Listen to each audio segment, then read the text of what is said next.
Hi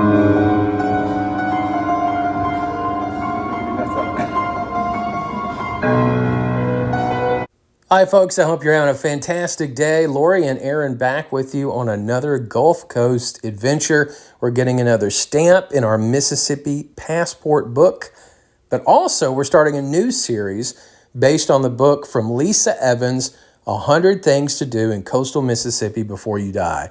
So this series will be available in a playlist. We're going to go to all 100, and we hope you enjoy the journey.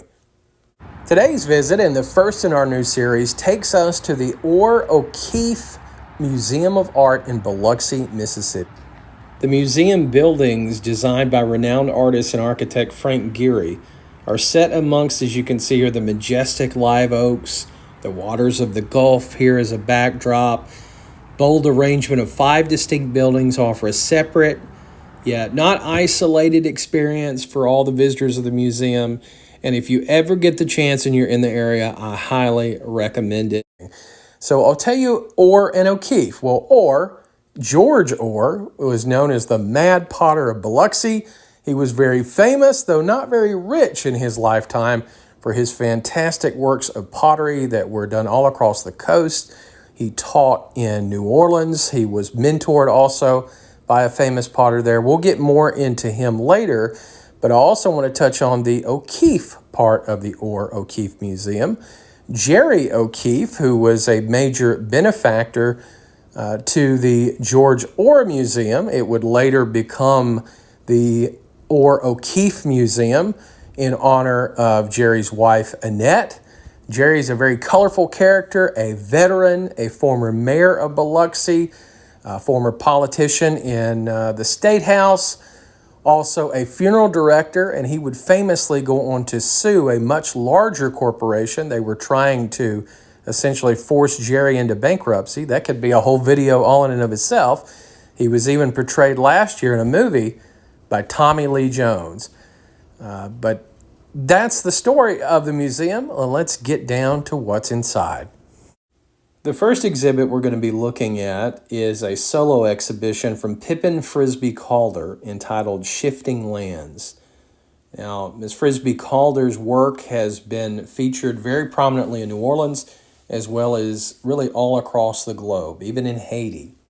Shifting Lands takes its focus to no matter what damage that is wrought by the environment, by catastrophes like hurricane and other natural disasters, that plant life, that animal life will adapt, will shift, will continue to occupy that space, fill that gap, no matter what the terrain looks like. I found this to be a very powerful exhibit.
The museum complex, all the buildings, were the design of world-renowned Canadian-American architect Frank Gehry. Now, Gehry is somebody that in 2010, Vanity Fair proclaimed as the most renowned architect of our time. He's also responsible for, among many things, the Eisenhower Memorial. And I'm proud to say, at the ripe old age of 95, Frank is still with us.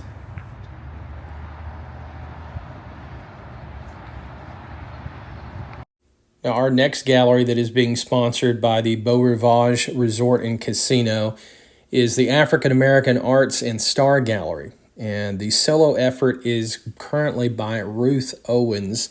It's entitled Kidnapped on a Sunny Day. Now, what is really awesome about Ruth is not only is she a New Orleans-based, very famous artist, but she also had a career in the medical field. So she moved from the medical field to pursuing another one of her passions, that of art. So truly impressive.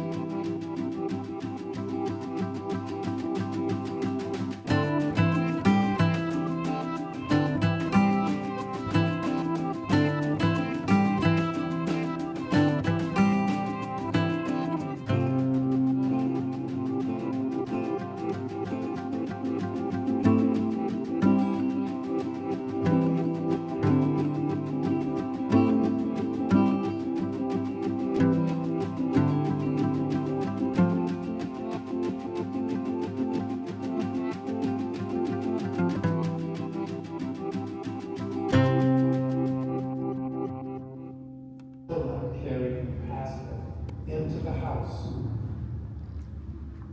It was a foolish woman, not knowing a lie and afraid of a man, who told a beloved maiden to leave out into the world and never return. Who dwells here is safe.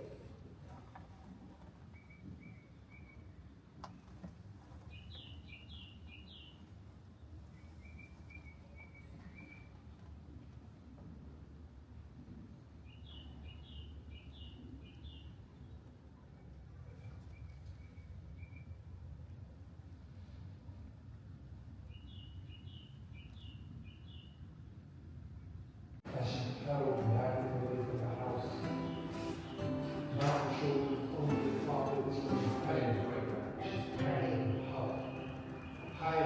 The next section, and also a section within the same building as the African American exhibit, is George Ohr, I Am the Potter Who Was. So those of you watching or listening, have you ever heard of the Mad Potter of Biloxi? Well, this fascinating man was George Ohr, a native of coastal Mississippi. In his lifetime, he created over 7,000 personal pieces, but he never received great recognition, unfortunately, until after his death. Because of his decorative and non-traditional pottery, he's considered America's first art potter. He defied traditional notions of ceramic and its uses, prompting both praise and criticism. And today, his work is considered unparalleled and unrivaled. And in his lifetime, he was likened akin to a P.T. Barnum for his numerous signs and ways to get people interested in his artwork. And unfortunately, during his lifetime, very little of it sold, and now much of it is considered truly priceless.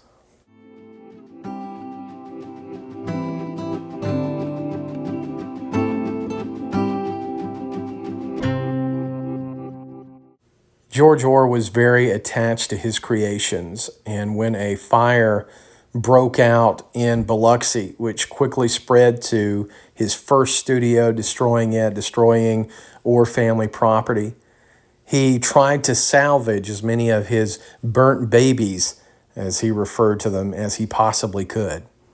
The loss that he had down was $3,000 and no insurance.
The next section that we'll be visiting is the John S. and James L. Knight Pod Pavilion, where we'll see 3 exhibits. 2 from George Ohr, one entitled Bisqueware, and also Gulf Coast Collections, and an exhibit by Lee Renninger, Le Jardin de la Pâtisserie, the Pastry Garden.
The Pastry Garden was created by artist Lee Renninger, who is Mississippi-based, and it was created in 2014 during her time at the Kohler factory in Wisconsin. Her trips to Paris heavily influenced this work in porcelain, and it's over 900 parts. Her idea was to create a colorful garden that could be assembled and reassembled differently every time it's installed. Her work is throughout the South, including New Orleans and Atlanta.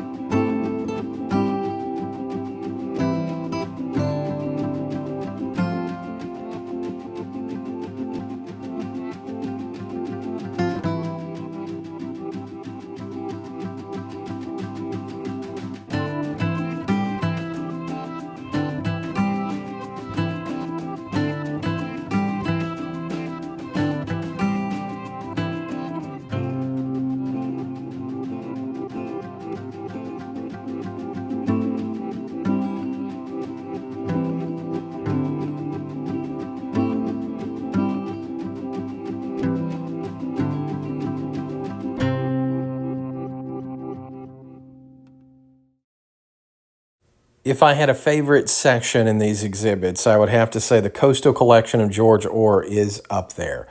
You truly see where each piece was so unique, so different from one another. I think my favorite piece would be up in the top right-hand corner in that last video segment, the final home of Confederate President Jefferson Davis that still exists to this day, Beauvoir.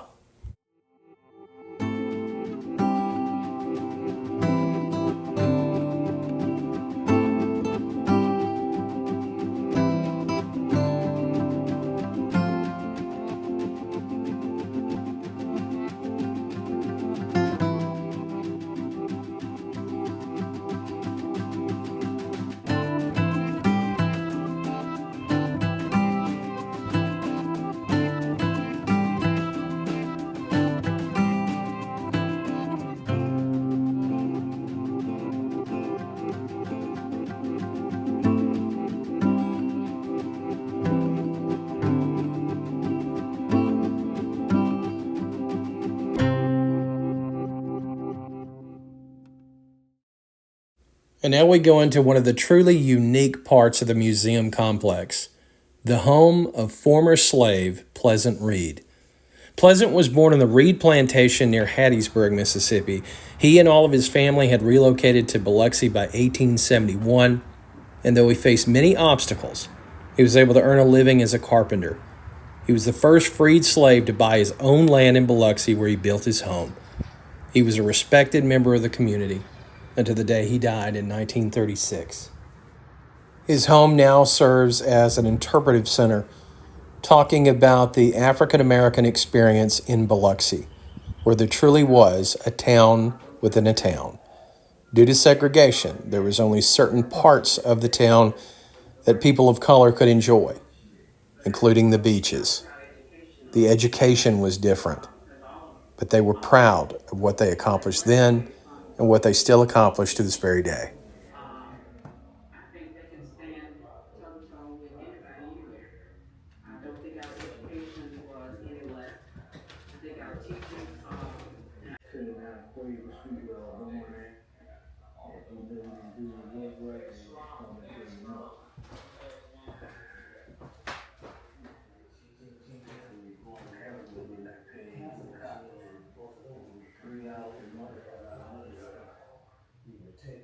One of the things that we think about now is how we've achieved in terms of the revenue of the school district.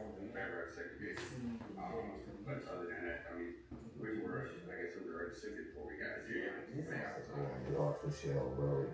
This section is really powerful. It shows event by event, year by year, slowly, how the civil rights movement was able to enact real change.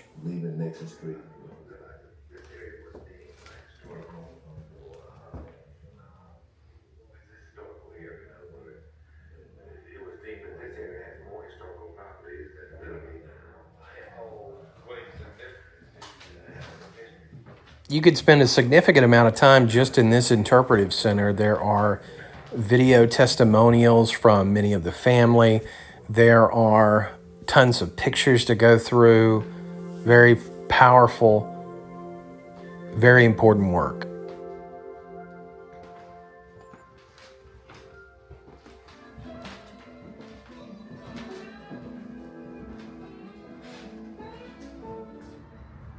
The next part of the museum complex is the City of Biloxi Center for Ceramics.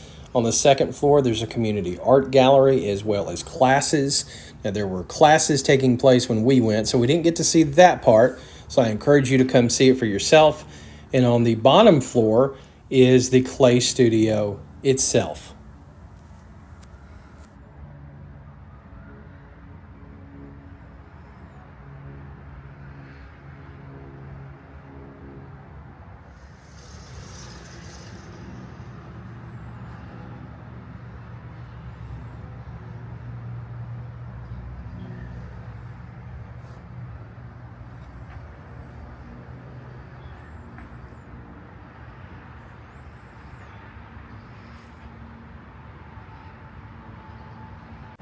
And to save the best view for last, 3 stories up, this is the shoe fly lookout at the museum complex of the Ohr-O'Keefe Museum of Art.